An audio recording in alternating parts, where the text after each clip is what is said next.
Bismillahirrahmanirrahim. Assalamualaikum warahmatullahi wabarakatuh. Alhamdulillahi rabbil alamin. Wassalatu wassalamu ala nabiyyina Muhammadin asyrafil anbiya'i wal mursalin, al-mab'uthi rahmatan lil alamin, wa ala alihi wa sahbihi wa azwajihi wa atba'ihi ila yaumiddin. Wa qala Allah ta'ala fil Qur'anil 'azim wa huwa asdaqul qailin wa biqaulihi yahtadil muhtadun. Ya ayyuhalladzina amanu dukhulu fis silmi kaffah wa la tattabi'u khutuwatis syaitan innahu lakum aduwwum mubin. Sadaqallahul azim wa ballagha rasuluhul karim wa nahnu ala dhalika minasyahidin wa syakirin walhamdulillahi rabbil alamin wa ba'du. Hadirin dan hadirat jamaah salat subuh yang dirahmati Allah, alhamdulillah kita ucapkan syukur kehadirat Allah subhanahu wa ta'ala, masih diberikan umur panjang dan sehat badan sampai dengan hari ini yang bertepatan 9 Sya'ban 1443 Hijriah. Sekitar 20 hari lagi akan datang bulan suci Ramadan, dan insyaallah setelah hari ini, bila panjang umur dan sehat badan, tidak ada halangan, baru dapat kita lanjutkan lagi pengajian paling cepat di 14 Mei yang akan datang, karena Ramadan kita ada pertemuan insyaallah pada waktu salat tarawih dan subuh, mungkin tidak melanjutkan pengajian nantinya. Di bulan Sya'ban ini pula, sesuai dengan arahan dari Sayyidina Ali bin Abi Thalib radhiyallahu anhu ketika beliau menyatakan afdalul ilmi ilmul hal wa afdalul a'mali hifdzul hal. Dari semua ilmu, yang paling utama itu adalah ilmu yang kita pelajari sesuai dengan kebutuhan pada saat ini. Ilmul hal, kondisi yang kekinian. Berubah keadaan kita, berubah pula kewajibannya. Di dalam Islam ada 5 rukun, mulai dari syahadat, salat, puasa, zakat, dan haji. Tetapi rasanya mempelajari ibadah haji bagi orang yang belum niat berangkat dan masih jauh waktu keberangkatan adalah sesuatu yang kurang bermanfaat. Bermanfaat, tetapi manfaatnya kurang. Sehingga menjadi sebuah pertanyaan, ketika anak-anak kita yang masih kecil di TK tersebut ada kegiatan praktek manasik haji, itu seberapa besar manfaat? Ada manfaat menumbuhkan kecintaan mereka dan persiapan di dalam diri mereka untuk nanti suatu ketika bisa melaksanakannya. Tapi untuk sebuah kajian ilmu itu menjadi kurang bermanfaat. Habis waktu 1 hari untuk persiapannya, kemudian repot orang tua untuk mencarikan pakaian yang sesuai dengan pakaian ihram, dan ternyata setelah hari itu ikut manasik, belum tentu sampai meninggal dunia akan naik haji dan umrah. Ya. Tapi karena sudah ngetren begitu, dan orang tuanya pun menikmati bisa putu-putu anaknya pakai baju ihram, ya cit, yang penting lalai ya. Nah, maka tidak diajarkan oleh pemerintah tentang kegiatan bimbingan ibadah haji kecuali untuk orang-orang yang nomor porsinya akan berangkat, dan itu pun diselenggarakan setelah selesai bulan puasa Ramadan menjelang keberangkatan haji. Itu yang disebut dengan ilmul hal. Nah, sedangkan hari ini tersisa 1 pertemuan yang hari ini sebelum kita masuk di dalam bulan Ramadan. Dan tentu saja di bulan Ramadan ada ibadah khusus, yaitu berpuasa di siang hari dan beribadah di malam hari. Qiyamun nahar wa saharul lail. Qiyamul lail, berpuasa di waktu siang dan beribadah di waktu malam. Untuk puasa kita sudah punya wawasan yang hampir lengkap barangkali. Puasa adalah menahan diri dari segala yang membatalkan sejak dari terbit fajar sampai terbenam matahari. Bukan terbit matahari, tapi terbit fajar. Maka di dalam Al-Quran Al-Baqarah 187 Allah Ta'ala menyatakan, wa kulu washrabu hatta yatabayyana lakumul khaytul abyadu minal khaytil aswadi minal fajr. Makan dan minumlah kalian sampai nyata bagi kalian benang yang hitam dari benang yang putih dari benang yang hitam dari waktu fajar. Sahabat-sahabat Nabi yang mendengarkan ayat ini, setelah makan sahur mereka gantung 2 utas benang hitam dan putih di depan mata sampai terdengar kumandang azan. Mereka datang temui Nabi dengan membawa 2 benang tersebut dan menyatakan, "Ya Rasulullah, kami memperhatikan 2 benang ini sampai berkumandang azan dan kami tidak paham apa maksudnya makan dan minum sampai nyata bagi kalian benang yang putih dari benang yang hitam."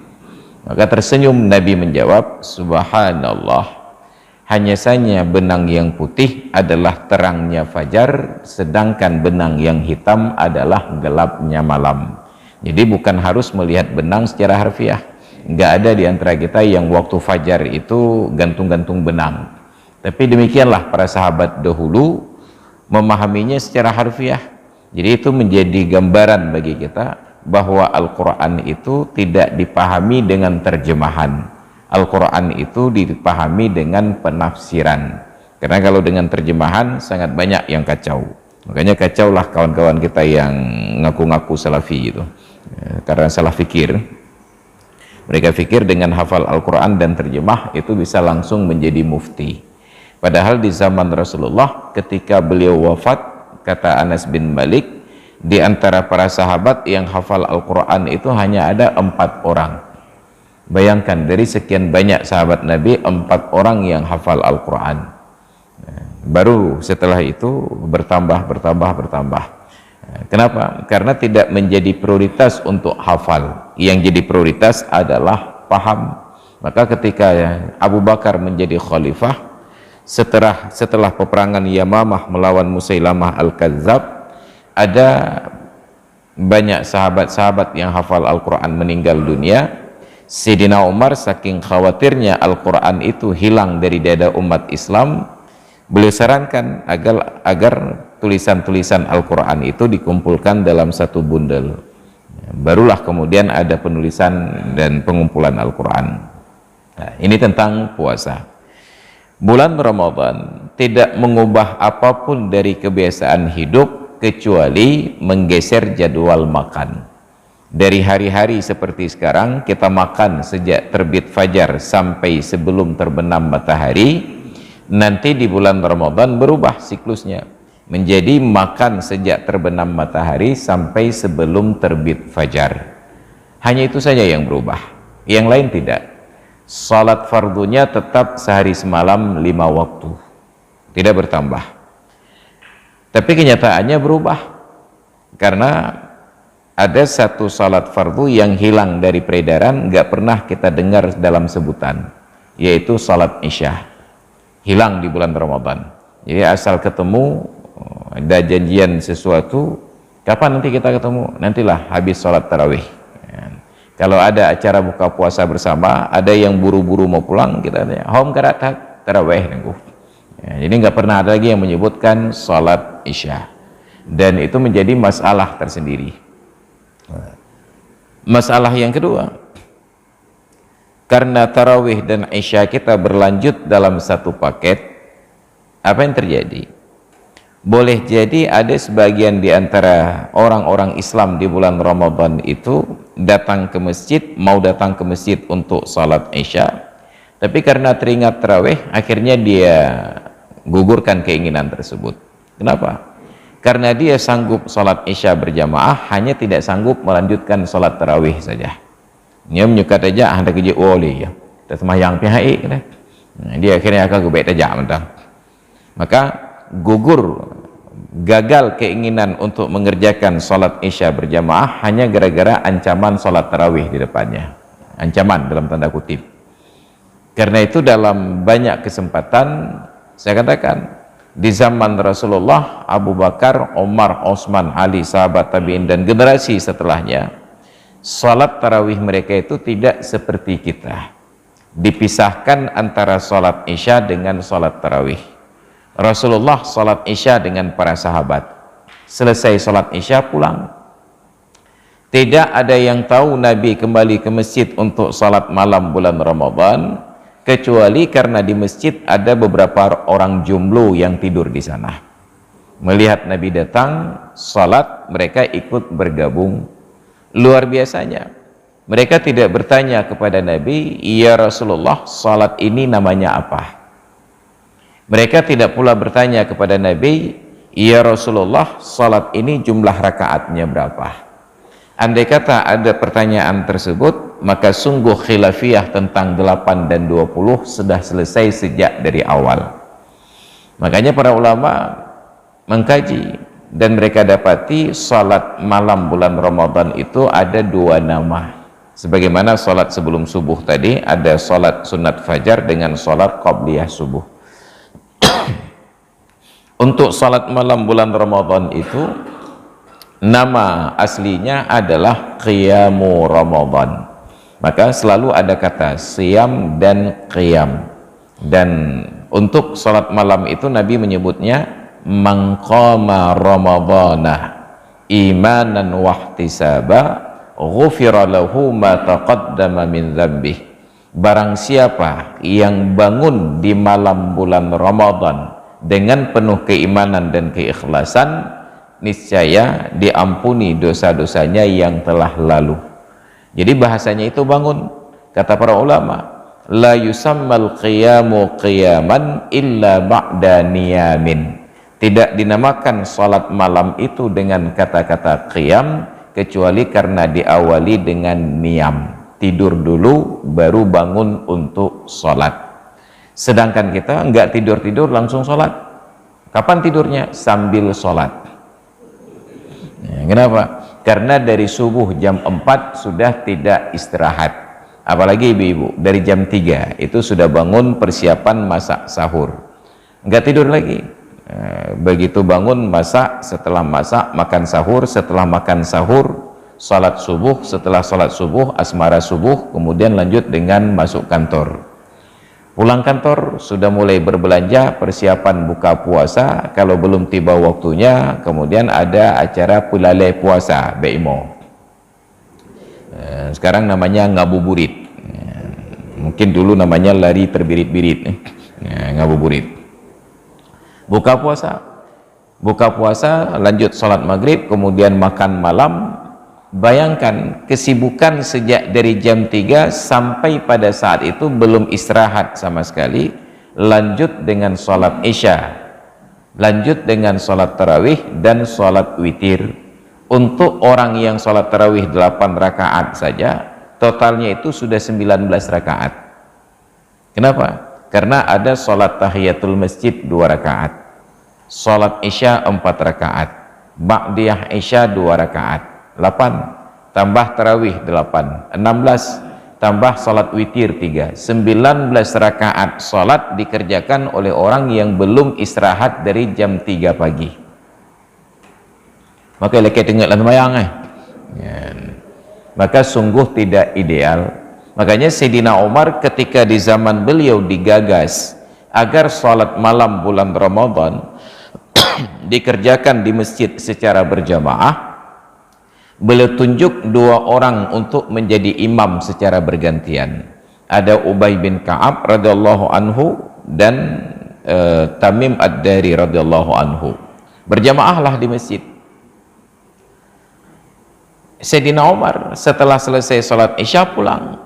Yang datang berjamaah ke masjid salat malam ini orang-orang yang khusus, datang khusus untuk salat malam. bukan salat isya dan salat tarawih. Salat isya udah selesai di awal, ini salat tarawih datang secara khusus.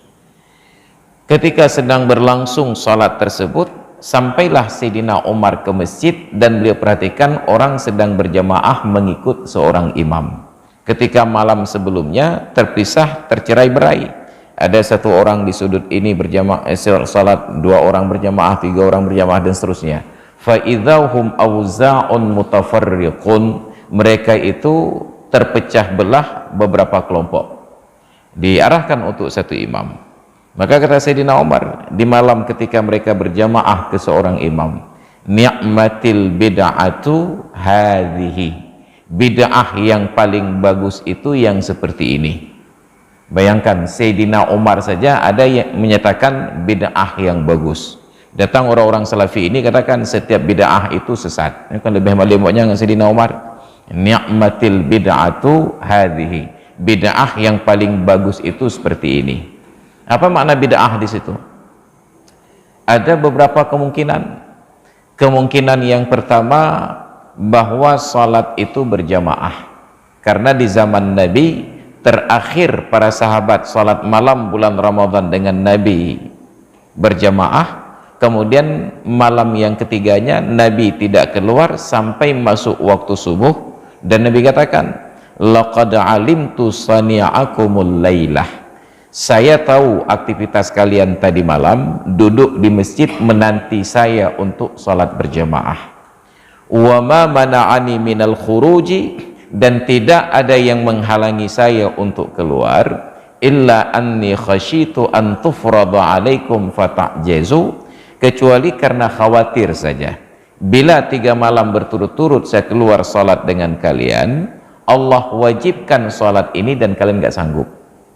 Fasallu ayyuhan nasu fi buyutikum, maka salatlah kalian wahai sahabat-sahabatku di rumah kalian masing-masing. Maka sejak saat itu sampai Rasulullah wafat tidak ada salat malam bulan Ramadan di masjid. Sampai Abu Bakar menggantikan khalifah tidak ada salat malam berjamaah di masjid. Sampai Sayyidina Umar jadi khalifah, baru beliau lihat malam-malam di masjid sudah ada orang yang hadir salat terpisah-pisah. Maka ada kemungkinan yang dimaksudkan dengan bid'ah oleh Sayyidina Umar pada waktu itu adalah salat berjamaah bulan Ramadan malam hari di masjid. Kemungkinan yang kedua, boleh jadi yang dimaksudkan dengan bid'ah oleh Sayyidina Umar adalah jumlahnya yang 20 rakaat. Karena di dalam berbagai versi riwayat tentang salat malam bulan Ramadan Rasulullah dan para sahabat di masjid adalah 8 rakaat, 11 dengan witir. Itu yang sahih dan sharih. Maka ketika para ulama menyatakan bahwa salat tarawih itu 20 rakaat, tidak pernah para ulama ini menyatakan karena Nabi mengerjakan 20 rakaat.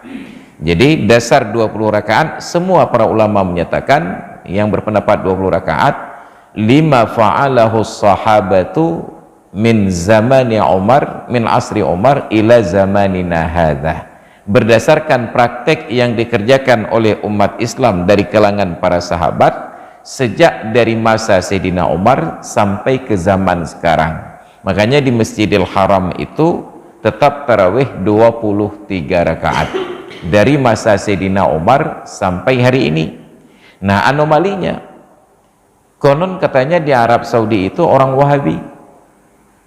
Nah, sekarang di Aceh, kalau ada yang tarawih 8 dituduh Wahabi, itu Wahabi ya.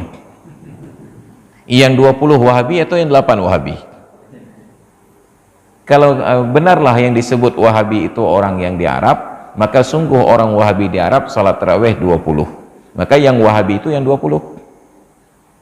Yang 8 itu Aswaja, karena hanya ada Aswaja dengan Wahabi.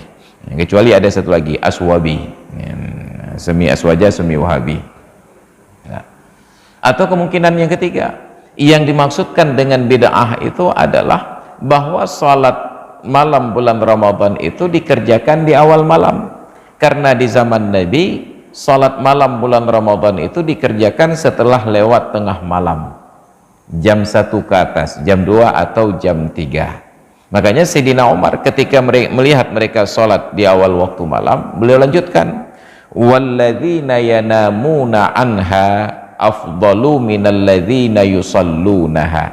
Mereka yang jam-jam sekarang ini sudah tidur lebih baik daripada mereka yang salat pada waktu seperti sekarang ini. Itu mungkin sekitar jam 9, jam 10 malam. Artinya yang tidur pada jam 9, jam 10 tidak salat tarawih, itu akan salat nanti pada sekitar jam 2, jam 3. Mereka yang tidur sekarang lebih baik daripada yang salat sekarang, karena yang salat sekarang nanti pulang ke rumah tidur. Makanya para ulama katakan, orang-orang yang menunaikan salat tarawih di awal malam setelah salat isya segera di awal waktu, min bida'il kusala, itu masuk dalam tradisi buruk orang-orang yang be'o, orang-orang yang malas. Makanya yang salat tarawih jam 8, jam 9 setelah salat isya segera, apakah yang 8 rakaat atau yang 20 rakaat, dua-duanya adalah urang be'o. Maka sesama urang be'o tidak boleh saling menyalahkan, ya, be'o keduanya. Karena yang rajin itu tidak akan sholat malam pada jam 8, jam 9. Mereka sholatnya itu jam 1 ke atas. Maka bagus bila di masjid kita ini sholat tarawih nanti dimulai jam-jam 2 ke atas, jam 3. Pertanyaannya, ma'ikna urengja? Insya Allah ada. Paling kurang imam dengan Bilal. Yang lain ikut secara Zoom dari rumah, daring. Tapi bagus. Karena sebenarnya ada banyak di antara kita yang ingin sholat malam bulan Ramadan itu pada jam 3 ke atas, jam 2, jam 3 ke atas. Cuma tidak ada yang memfasilitasi. Kalau ada yang katakan sholat malam bulan Ramadan pada jam-jam tersebut tidak ada yang datang, akan sepi, akan sunyi. Pertanyaannya, di Masjid Al-Makmur Lamprit itu di 10 hari yang akhir Ramadan kan ada Qiyamul Lail. Pertanyaannya, masjidnya kosong melompong ataukah penuh sesak? Penuh sesak. Itu bukti nyata. Ada banyak sekali orang yang ingin beribadat pada jam-jam tersebut, tetapi tidak ada yang memfasilitasi. Kita percepat sholat tarawih untuk menghargai orang-orang yang malas. Ini punya pegat pola dan kuah nak saja. Bahkan bawa-bawa dah. Jadi jejak urung bawa terpegat pola pan. Dan supaya orang malas itu semangat, dipercepat prosesnya. Sesuai dengan amanat proklamasi, diselenggarakan dengan cara yang seksama dan dalam tempo yang sesingkat-singkatnya. Itu makin cepat selesai sholat tarawih, makin banyak orang malas yang datang. Makanya di Musalla Dolok itu penuh. Jam 8 kita datang, nyan be'an motor ngon Honda, mutelap mana Pak Buduk leh, nyan rame wajak. Itanya baru dah mulai, dewanya kan selesai. Ada kemungkinan demikian. Maka dimulai dari masa Sayyidina Umar. Jadi ketika kemarin saya duduk dengan kawan-kawan dari Kodim Aceh Besar dan Banda Aceh 0101 BS, ada Pak Isukandar kemarin, Pak Fahdi, kata mereka, Pak Ustadz, ini kami habis Jumat nanti akan ada pertemuan dengan Forkopimda, dengan pemerintah Kabupaten Kota Banda Aceh untuk persiapan menjelang Ramadan. Kira-kira apa yang bisa kami sarankan Pak Ustaz? Maka saya sampaikan ke beliau, Pak, selama ini Ramadan itu cenderung dijadikan kambing dan warnanya hitam, kambing hitam, atas sikap malas kita. Siang hari bulan Ramadan itu banyak orang yang i'tikaf di masjid sambil tidur-tiduran. Dengar? Ya. Saat kita tanya, hai pegang dengar tak? Puasa tunggu. Jawabannya puasa. Puasa disalahkan untuk tidur siang. Logikanya, sejak kapan orang lapar itu mengantuk? Yang mengantuk itu orang kenyang, apalagi yang baru makan kuah belangong. Itu ngantuk bawaannya, karena kendang bumbu khusus itu. Jarang ada orang lapar yang mengantuk. Maka kalau ada siang hari bulan Ramadan dalam keadaan puasa, tidak sarapan pagi, tidak makan siang, orang mengantuk, yakinlah bukan karena puasa. Lalu kenapa? Karena malamnya begadang tidak tidur. Kenapa? Karena selama ini pemerintah hanya memfasilitasi dan membatasi ibadat. Malam bulan Ramadan tutup usaha dari sejak sholat Isya sampai dengan selesai sholat tarawih. Nggak boleh jualan dan lain sebagainya. Sampai selesai tarawih. Tarawih yang dimaksud pun tarawih yang 8 rakaat. Maka begitu selesai 8 rakaat, warung kopi sudah boleh buka. Apa yang terjadi? Yang sholat tarawih 20 goyang. Bayangkan dari jam 4 pagi belum ngopi, sudah sholat tarawih, di rakaat ke-8 warung buka, tercium aroma kopi. Orang Aceh nggak ngopi, pungo. Jeb kopi nggak bek pungo. Tiba cium dia kopi, yang tarawih 8 goyang. Buka tempat usaha. Hanya dibatasi tutup sampai jam 9 atau setengah 10. Setelah itu silahkan buka tanpa batas waktu. Hatta matla'il fajri. Duduklah nongkrong di warung kopi sampai subuh. Orang yang seperti ini besok masuk kerja, dengar ya. Tapi masalahnya mereka tidak pernah salahkan begadang, yang disalahkan puasaan. Maka saya sampaikan ke beliau-beliau itu, tolong sampaikan ke pemerintah Kota Banda Aceh, nanti di bulan Ramadan jangan lagi seperti yang telah lalu. Ada beberapa konsep. Konsep yang pertama saya katakan, tundalah azan Isya itu dari jam 8 ke jam 9, supaya orang yang datang sholat tarawih itu dalam keadaan siap. Kenapa? Kalau jam 8 azan itu baru selesai buka puasa, makan malam, tengah draw perut, galam tuh megentut golai tibit, sudah mulai salat tarawih. Itu menjadi salat yang menegangkan.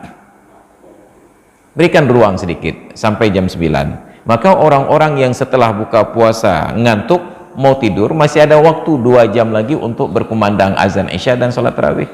Masjidil Haram saja dan Masjid Nabawi, orang Arab Saudi yang paling disiplin salat di awal waktu. Tetap di bulan Ramadan azan Isya itu digeser ke jam 9 waktu Arab Saudi, padahal waktu Isya mereka tetap jam 8 waktu Arab Saudi. Khusus bulan Ramadan digeser ke jam 9 waktu Arab Saudi. Kenapa? Karena mereka tahu banyak orang yang buka puasa di masjid setelah sholat maghrib pulang ke rumah untuk makan. Jangankan Masjidil Haram dan Masjid Nabawi yang sangat luas itu, Masjid Al-Falah Nesujaya ini saja, kalau yang pria-pria di Nesujaya ini sholat maghrib di sini buka puasa, setelah sholat maghrib pulang ke rumah untuk makan, jam 8 nggak sempat balik kemari, dah plung-plung nego.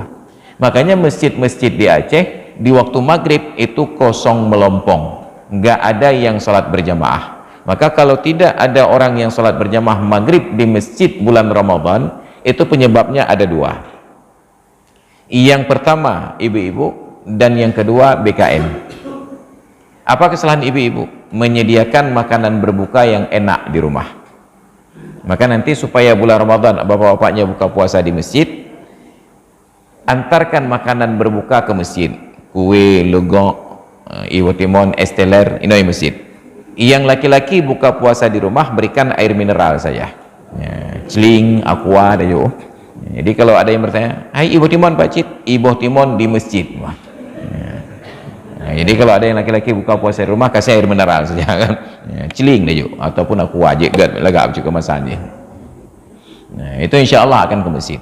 Penyebab yang kedua, mereka sebenarnya ingin ke masjid, tapi karena azan Isya terlalu cepat tepat waktu, akhirnya mereka nggak sempat bolak-balik pulang pergi. Kakak udah buka puasa di rumah entah.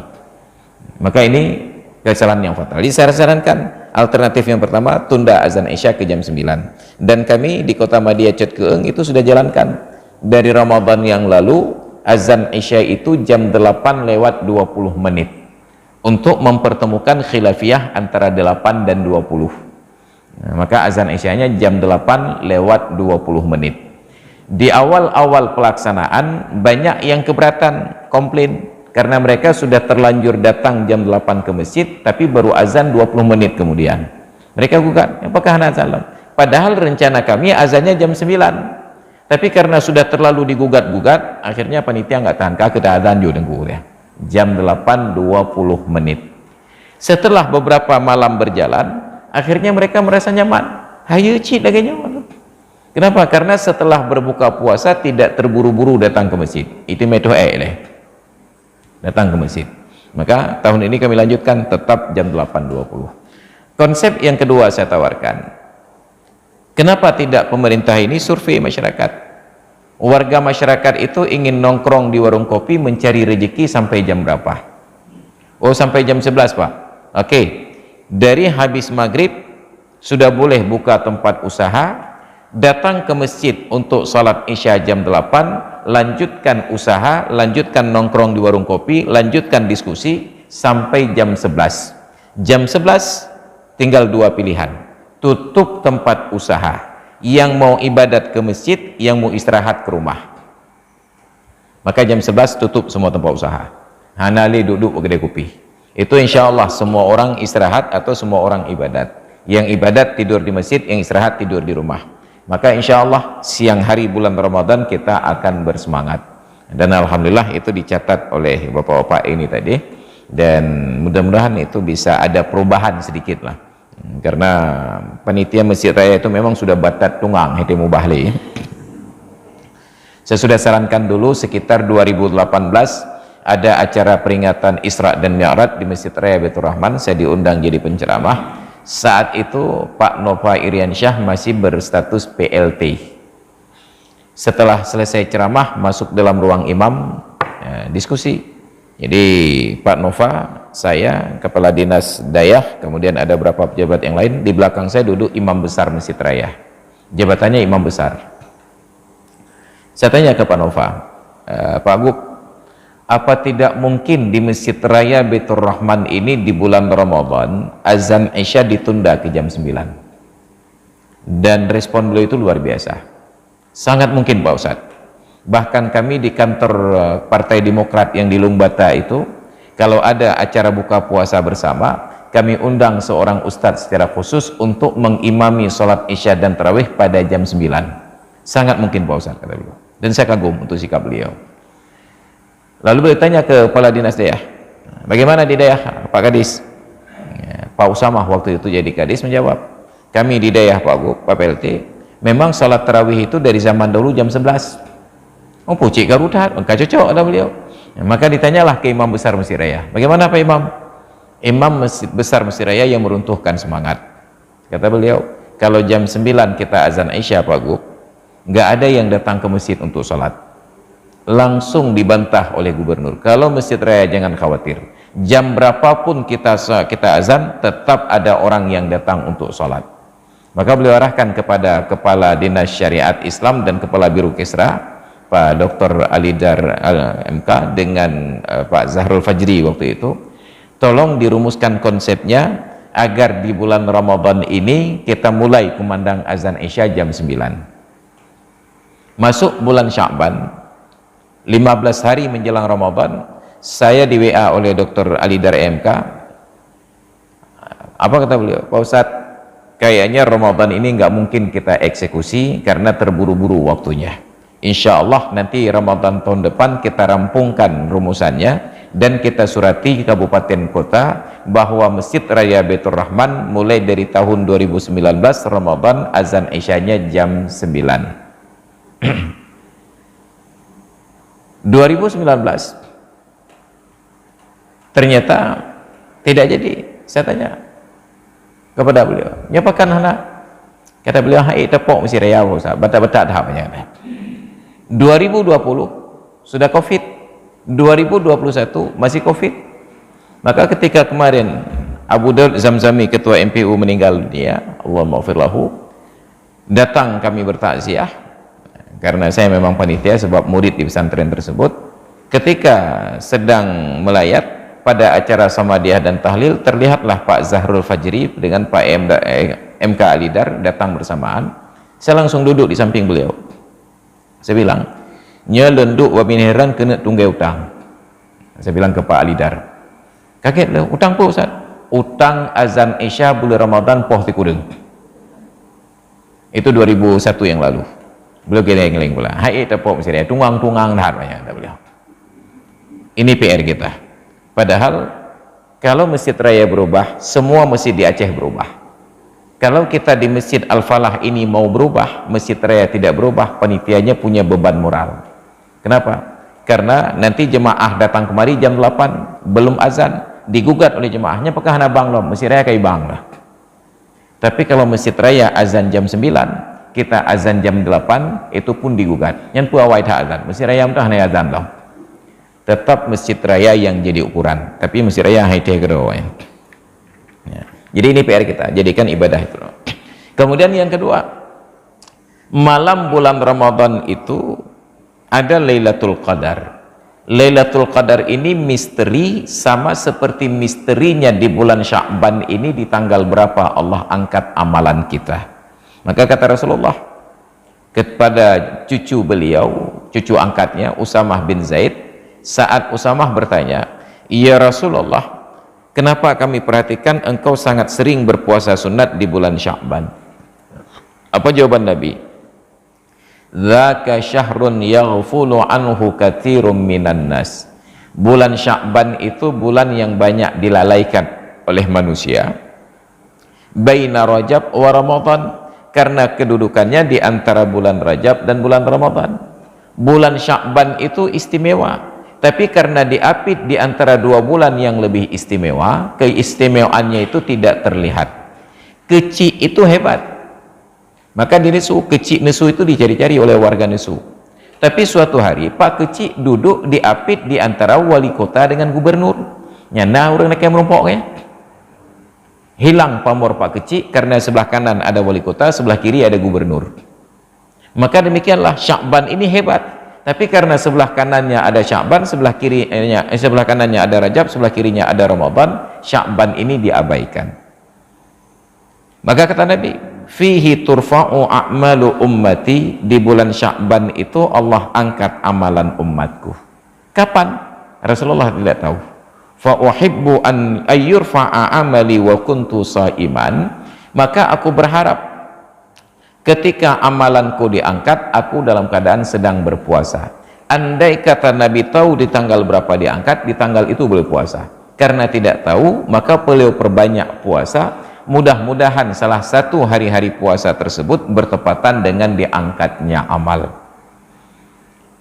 Adapun nisfu Sya'ban, tidak ada ibadah yang khusus, tetapi ada fadilah yang khusus. Malam nisfu Sya'ban adalah salah satu malam mustajabah doa. Karena itulah Allah Ta'ala kabulkan harapan Nabi Muhammad di nisfu Sya'ban. Apa harapan beliau? Ketika Nabi hijrah ke Madinah, Nabi dalam keadaan gelisah, galau dan meranah, gegana, gelisah, galau, meranah. Kenapa? Karena arah kiblat masih ke Masjidil Aqsa. Perintah menghadap Masjidil Aqsa itu sejak dari Mekah. Tapi saat di Mekah, Nabi tidak keberatan, karena sambil menghadap Masjidil Aqsa, beliau bisa menghadap Masjidil Haram. Kenapa? Kalau kita buat ilustrasi, ini Masjidil Aqsa, ini Masjidil Haram. Nabi ketika sholat berdiri pada posisi ini, menghadap Masjidil Haram sekaligus Masjidil Aqsa. Ketika hijrah ke Madinah, Madinah itu di tengah-tengah antara Masjidil Haram dengan Masjidil Aqsa. Kalau Nabi menghadap Masjidil Aqsa, membelakangi Mekah, menghadap Mekah, membelakangi Masjidil Aqsa. Sedangkan beliau sangat ingin menghadap ke arah Ka'bah. 17 bulan selama berada di Madinah, setiap kali akan sholat dan takbiratul ihram, Nabi tengok ke atas. Apakah Jibril turun membawa wahyu perubahan kiblat atau tidak? 17 bulan. Tapi doa untuk berubah kiblat itu tidak terucap, hanya ada di dalam hati. Maka kata para ulama, doa itu tidak mesti terucap, di dalam hati pun jadi doa.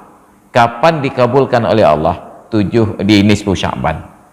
Begitu sampai nisfu Sya'ban, turun malaikat Jibril membawakan ayat Al-Quran. Qad nara taqalluba wajhika fis samai falanuwalliyannaka qiblatan tardaha. Sungguh kami telah memperhatikan bahwa engkau menengadah-nengadahkan wajahmu menghadap langit. Maka sekarang akan kami hadapkan engkau ke arah kiblat yang engkau ridha. Arahkanlah pandanganmu ke tengah-tengah Masjidil Haram. Terjadi di nisfu Sya'ban. Makanya malam dan siang nisfu Sya'ban itu mustajabah doa. Tetapi tidak diajarkan doa khusus. Maka apapun doa mustajabah. Jadi diperbanyak ibadah. Maka bulan Ramadan demikianlah. Lailatul Qadar itu tidak dicari. Lailatul Qadar itu bonus. Bonus itu bagi orang-orang yang mendapatkan rezeki. Jadi ibaratnya bonus itu, Lailatul Qadar itu seperti orang yang beli minyak goreng dapat emas. Yang beli minyak goreng Bimoli, itu insya Allah nanti dapat kupon untuk orang yang beruntung mendapatkan sekitar 10 gram emas. Yang dicari itu Bimolinya, bukan emasnya. Ini ada orang yang saking ngotot ingin mencari emasnya, dia beli minyak Bimoli sebanyak-banyaknya. Nyo 3 kilo 2 kilo tablo kalau tentu menumpuk mu tablo mu 30 kilo kan ya. Beli minyak goreng Bimoli 100 kilo hanya untuk mendapatkan emas 10 gram, maka lebih agak tablo mu saja. Ini contoh praktek kita di bulan Ramadan. Lailatul Qadar itu bukan untuk dicari, beribadah saja setiap malam bulan Ramadan, insya Allah Lailatul Qadar itu ketemu dengan sendirinya, pasti. Maka kata Imam Al-Ghazali, sekurang-kurang Lailatul Qadar bagi orang yang ingin mendapatkannya adalah di malam itu dia sholat isya berjamaah dan sholat subuh berjamaah. Tidak disebut sholat tarawih berjamaah dan qiyamul lail berjamaah. Salat isya berjamaah dan salat subuh berjamaah. Kenapa? Karena kata Nabi, barang siapa yang salat isya berjamaah seolah-olah telah menghidupkan setengah malam di dalam ibadah, dan barang siapa yang salat subuh berjamaah seolah-olah telah melanjutkan sisa setengah malam di dalam ibadah. Maka orang yang salat isya berjamaah, subuh berjamaah seolah-olah sepanjang malam di dalam ibadah, tapi tetap seolah-olah.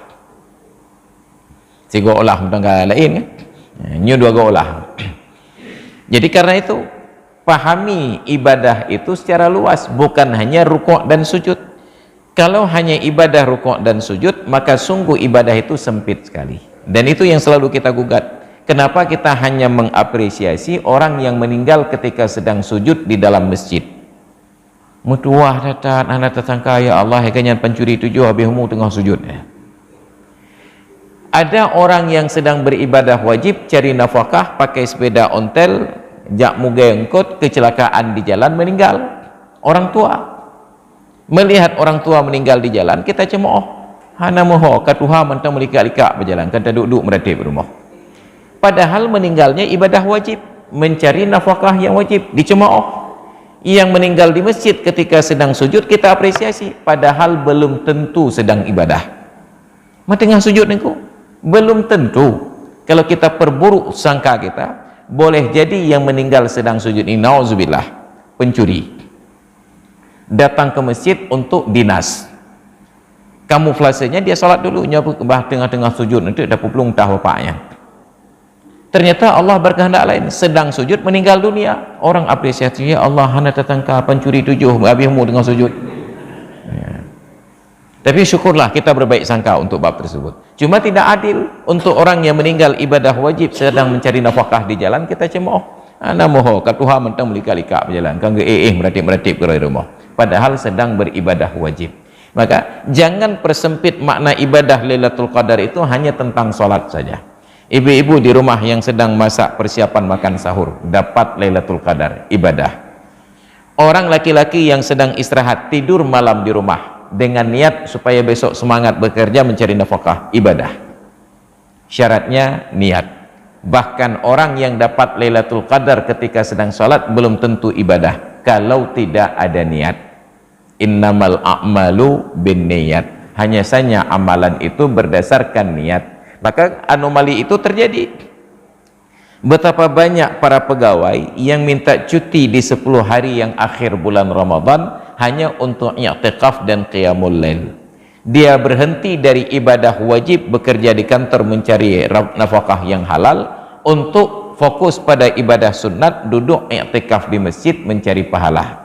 Yang wajib dia tinggalkan, yang sunat dia kerjakan. Ini karena orientasi tentang ibadah tadi keliru. Maka apapun hal-hal yang baik yang disuruh oleh agama, kita niatkan karena mencari keridhaan Allah Ta'ala, itu sudah menjadi ibadah. Maka ibu-ibu i'tikaf di masjid salat malam itu tidak dianggap ibadah kecuali kalau dapat izin dari suami. Nah, maka kita perbaiki bahwa yang dicari dari Lailatul Qadar itu bukan Lailatul Qadarnya, tapi ibadahnya. Lailatul Qadar insya Allah didapatkan dengan sendirinya. Hanya saja tidak kita dapati saat mustajabah untuk berdoa. Jadi nggak perlu begadang, cukup ibadah yang normal dan wajar saja. Nah, kemudian yang terakhir karena waktu pula, ibadah yang paling utama di bulan Ramadan sebenarnya bukanlah salat tarawihnya, itu kecil sekali. Yang paling utama di bulan Ramadan adalah memberi makan orang-orang yang berpuasa ketika berbuka. Maka di Banda Aceh kita punya potensi besar untuk ke arah itu, karena ada banyak jumlo-jumlo di Banda Aceh, yang mahasiswa, yang para perantau, yang mereka ini sepanjang hari mencari nafkah, tidak ada yang mempersiapkan menu untuk berbuka. Di Arab mereka mengejar fadilah ini, maka masjid-masjid yang strategis posisinya di pinggir jalan di Arab itu langsung buat spanduk dengan judul Maidatur Rahman. Terjemahannya hidangan Tuhan.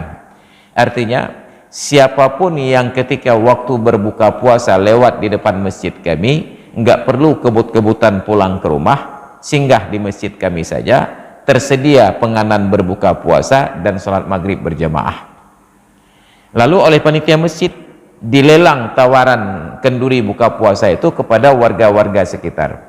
Siapa yang bersedia untuk menanggung kenduri biaya buka puasa hari pertama, hari kedua, ketiga sampai hari ke-30.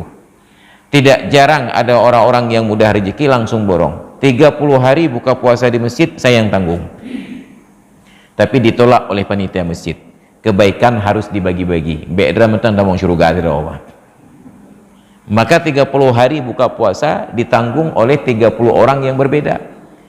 Buka puasanya sederhana sekali, hanya kurma dengan air putih mineral saja di dalam masjid. Jadi taruh kurma itu dalam kotak sekilo 2 kilo, makan 1, 2, 3 butir, minum air, sholat maghrib. Jadi hana boh rum-rum tampi po boh mucatnya babaje ya, hanya kurma saja. Setelah sholat maghrib baru di pekarangan luar itu sudah diletakkan nasi memang, walaupun mereka bukan makan nasi di dalam loyang. Kalau ada yang tidak tahu loyang itu tempat Kak Nahmade, tempat adek Kak Nah itu, loyang itu. Satu loyang itu diisi nasi untuk 5 orang. Hanya nasi saja, seperti nasi gurih di tempat kita, nasi berminyak pakai bawang. Mereka menyebutnya rus bil basal, nasi campur bawang. Belum ada menu. Ya, begitu sudah duduk, satu loyang itu 5 orang duduk. Barulah datang penanggung jawab kegiatan hari tersebut membawa sebuah panci besar dari stainless. Menunya hanya ada 2. Kalau bukan ayam maka daging. Kalau ayam, seekor ayam itu dipotong 8. Kalau daging maka 1 kepalan tangan. Dan kami biasanya datang ke masjid menikmati kemurahan hati mereka sambil menghemat biaya.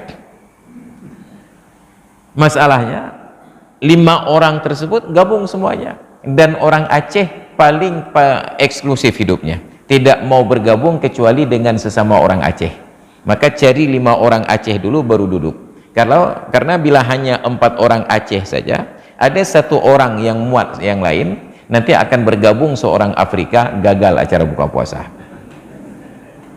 Kenapa? Karena orang Aceh ini paling eksklusif, nggak mau makan bersama sepiring rame-rame, tapi terpaksa 1 loyang. Maka walaupun 1 loyang duduk berlima, itu tetap ada pagar virtual, batasannya jelas, nggak diambil punya orang lain.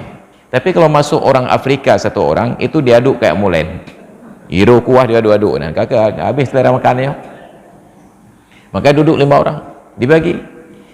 Cara baginya jangan pernah diharapkan beradab, ipu duk na lampingan lam cepi, model lempar ju. Jadi menyohan apa datang but lewat bagop. Daging sekepalan tangan ataupun ayam, lemparkan begitu saja. Pakai kuah, makan itu saya selesai. Dan kami hemat-hemat, makan daging sedikit saja, yang sisanya dibungkus bawa pulang untuk buka puasa, untuk makan sahur. Ini tradisi orang Arab. Begitu saya pulang ke Aceh 2005, 2006, 2007 ada safari Ramadan ke Malaysia, ternyata orang Malaysia praktekkan budaya ini. Setiap tahun rata-rata 10 hari Ramadan saya di Malaysia tidak pernah diundang buka puasa ke rumah seorang warga pun. Karena yang laki-laki di Malaysia buka puasa di masjid, orang Aceh buka puasa di rumah. Maka bagus nanti bulan Ramadan diprovokasi ini, yang bapak-bapak buka puasa di masjid, yang buka puasa di rumah nunjuk ibu teh udah. Jauh ya, Ini hanya perlu kurma 1 kilo atau 2 kilo taruh di masjid, nanti sediakan air mineral dalam kotak 1-2 kotak, hanya buka puasa saja, nanti makan malamnya di rumah masing-masing untuk tidak terlalu membebani biaya kepada panitia masjid. Nah, itu yang harus kita usahakan. Bila ternyata di masjid kita sudah makmur, cari masjid-masjid yang lain yang kurang makmur. Tanyakan, Pak, di sini ada buka puasa di masjid? Oh, nggak ada. Kalau begitu saya tanggung fasilitasnya, untuk 10 bungkus nasi saya antarkan setiap hari. Pesan catering, nggak perlu repot-repot, 10 bungkus antarkan setiap hari. Nggak perlu kita yang datang, pesan saja catering, tolong antarkan ke masjid pulang 10 bungkus. Minimal BKM-nya sudah tahu, yang remaja masjidnya, biarlah kita buka puasa di masjid, ada tersedia makanan. Maka insya Allah, sebagaimana kata Nabi, man aftara sa'iman falahu ajruhu min ghairi ayyanqusa min ajri fa'ilihi syai'an. Barang siapa yang memberikan makanan berbuka kepada orang yang buka puasa, ia dapatkan pahala puasa orang tersebut dengan tidak mengurangi pahala pelakunya sama sekali. Jadi kalau puasa Ramadan 30 hari, pahala 30 hari, rugi. Usahakan puasa Ramadan 30 hari, dapat pahala sampai dengan 90 hari. Apa artinya? Setiap kali buka puasa, kita fasilitasi minimal 2 orang yang lain untuk berbuka puasa, berikan nasi bungkus supaya mereka bisa menikmatinya. Maka insya Allah Ramadan kita pelan-pelan akan berkualitas. Jadi hadirin dan hadirat sekalian yang dirahmati Allah, karena waktu pula sudah terbit matahari, kita tunggu sebentar lagi sambil menanti waktu salat syuruk. Mungkin ada pertanyaan, disilahkan dengan segala hormat. Iya, silakan. Waalaikumsalam warahmatullahi wabarakatuh. Sering mendengar hadis dan sunnah.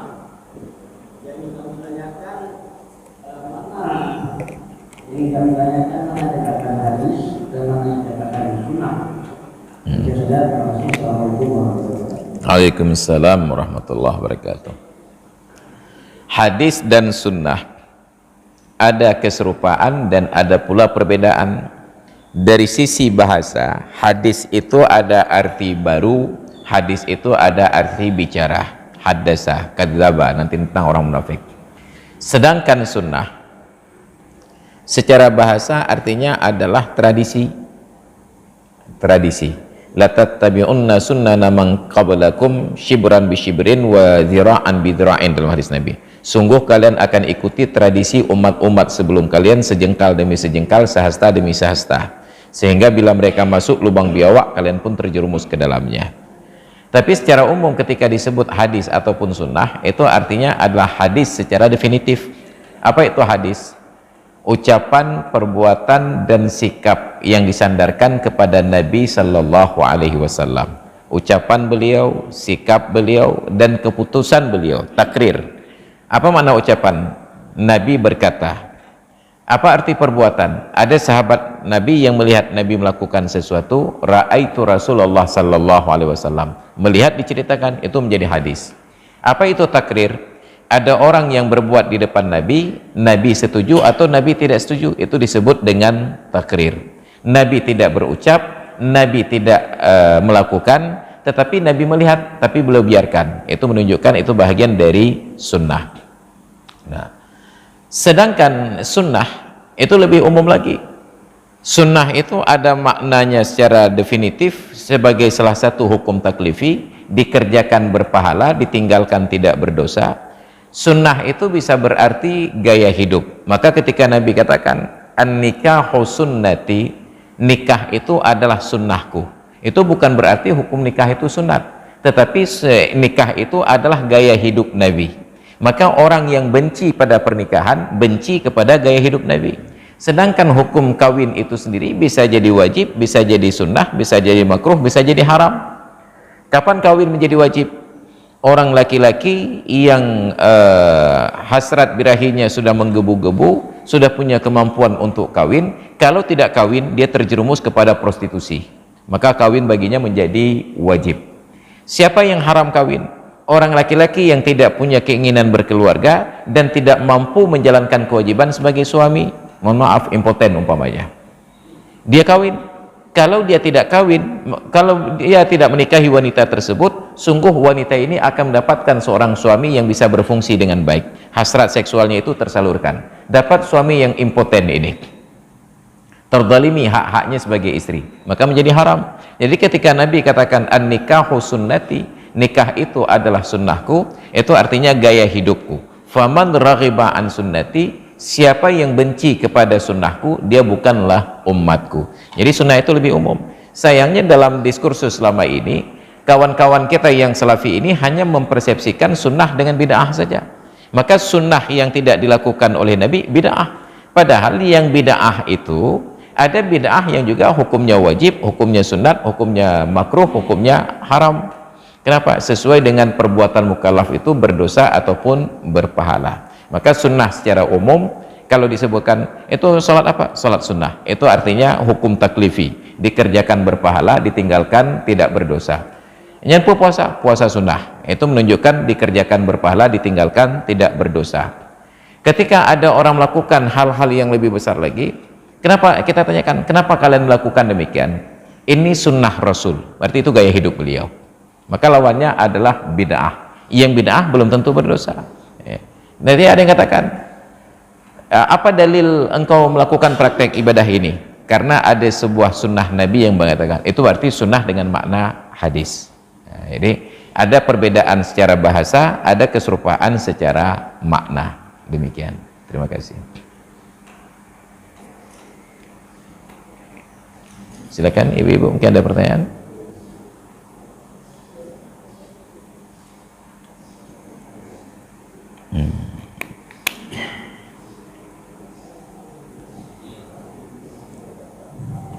Assalamualaikum warahmatullahi wabarakatuh. Waalaikumsalam warahmatullahi wabarakatuh.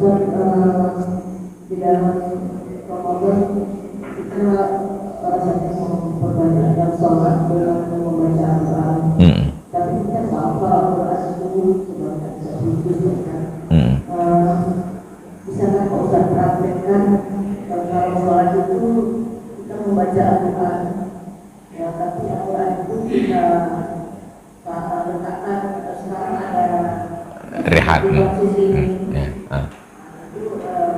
Bagaimana? Karena kadang-kadang kita banyak bergerakan atau kita pernah bisa praktekkan kepada kami bagaimana salah dengan membaca Al-Quran, tapi Al-Qurannya ditaruh di mana posisinya. Iya. Waalaikumsalam warahmatullahi wabarakatuh. Imam-imam di Arab itu rata-rata hafal Al-Quran. Sekalipun mereka hafal Al-Quran, di tempat imam salat itu tetap ada rihal namanya, perihai kata orang Aceh, tempat dudukan Al-Quran yang setinggi pinggang. Diletakkan sebuah mushaf Al-Quran yang ukurannya besar. Walaupun imamnya hafal Al-Quran, tetap itu disediakan. Maka ketika sholat tarawih ataupun sholat tahajud, tarawih itu mereka rata-rata satu malam satu juz. Boleh jadi dihafal, boleh jadi dibaca. Nah, jadi ketika kita ingin praktekkan demikian, bagaimana caranya? Kita umpamakan ini adalah mushaf Al-Quran, makanya Al-Quran Arab itu berakhir ayat di ujung, disebut Quran sudut pada kita, di ujung. Maka nanti buka Al-Quran itu halaman seperti ini, buat pembatas halaman. Salat tarawih itu kan dua rakaat. Rakaat pertama baca sebelah sini, rakaat kedua baca sebelah sini.